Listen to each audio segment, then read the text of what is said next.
Crois-tu en Jésus? Si oui, écoute cette vidéo jusqu'au bout. Aujourd'hui, je vais te donner les 5 enseignements les plus puissants de Jésus.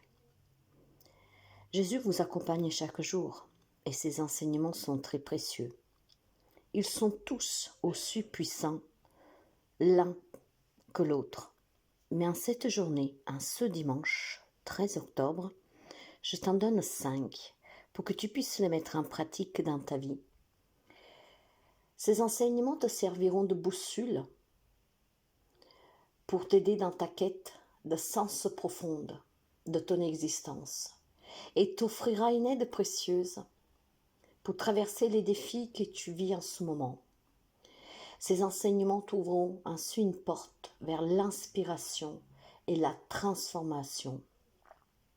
Si actuellement tu es confronté à des obstacles, ces enseignements serviront de recueil, une source extraordinaire pour continuer à évoluer et à découvrir qu'avec ces enseignements temporels, tu enrichis tous les aspects de ta vie.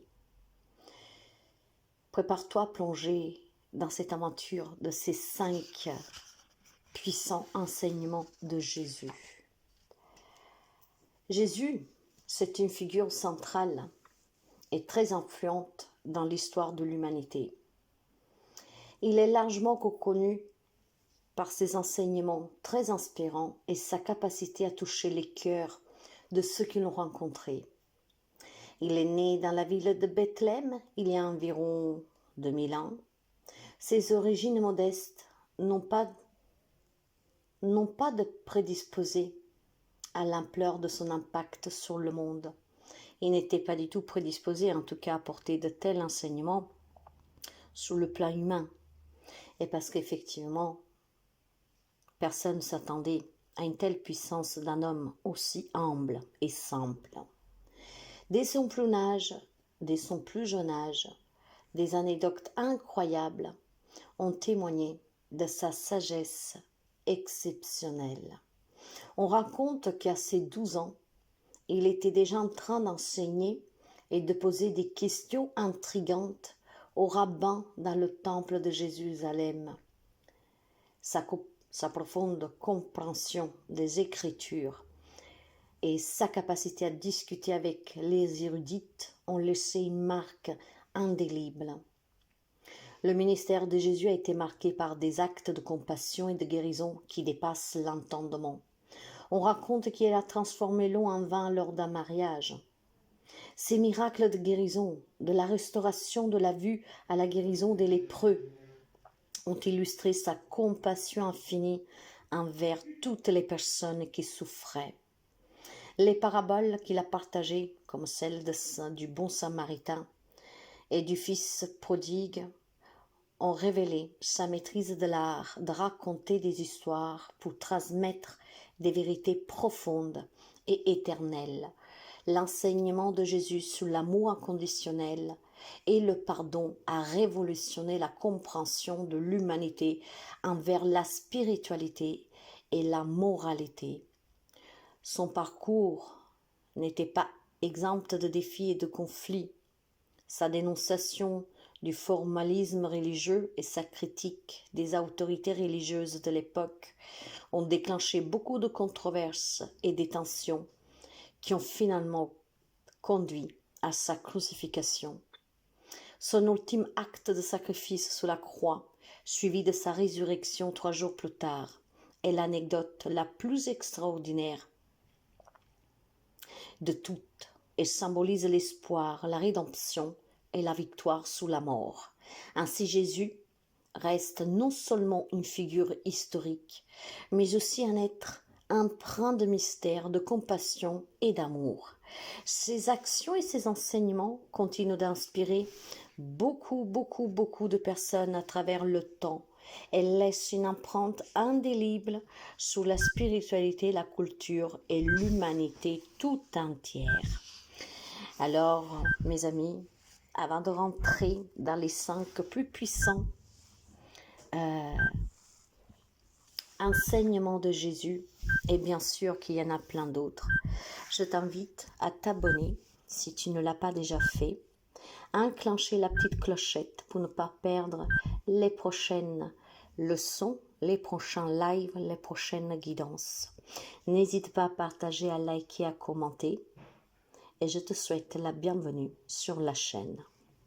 Le premier enseignement de Jésus: aimez vos ennemis, faites du bien à ceux qui vous haïssent.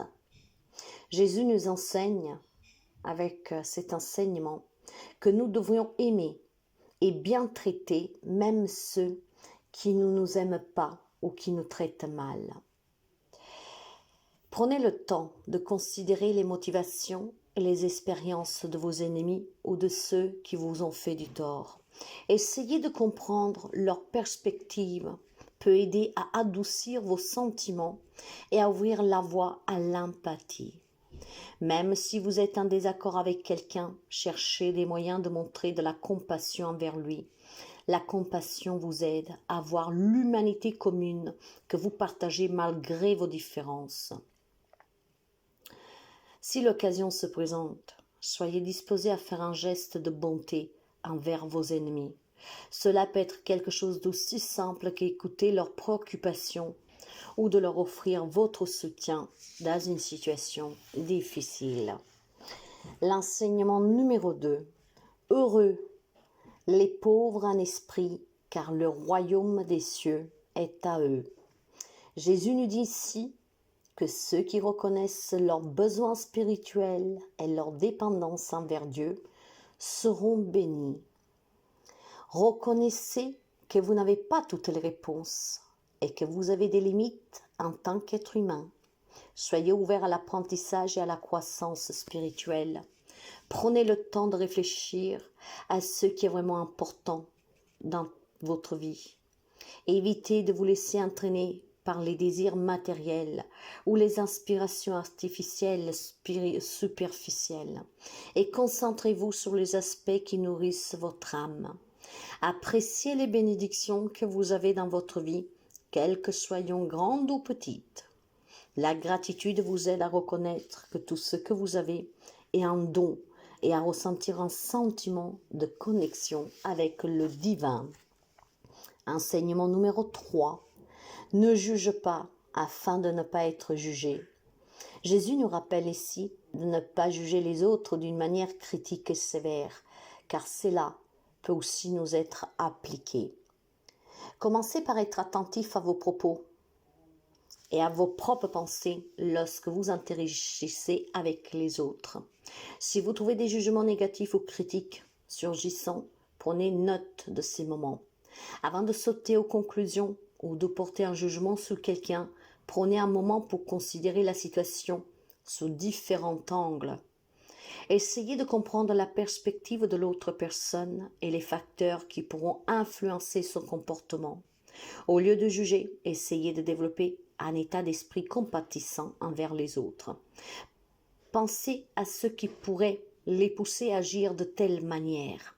La compassion ouvre la porte à une meilleure compréhension et à des relations plus positives. L'enseignement numéro 4 de Jésus-Christ. Demandez et l'on vous donnera. Cherchez et vous trouverez. Frappez et l'on vous ouvrira. Jésus nous encourage à persévérer dans notre quête de réponses, de solutions et de guidance.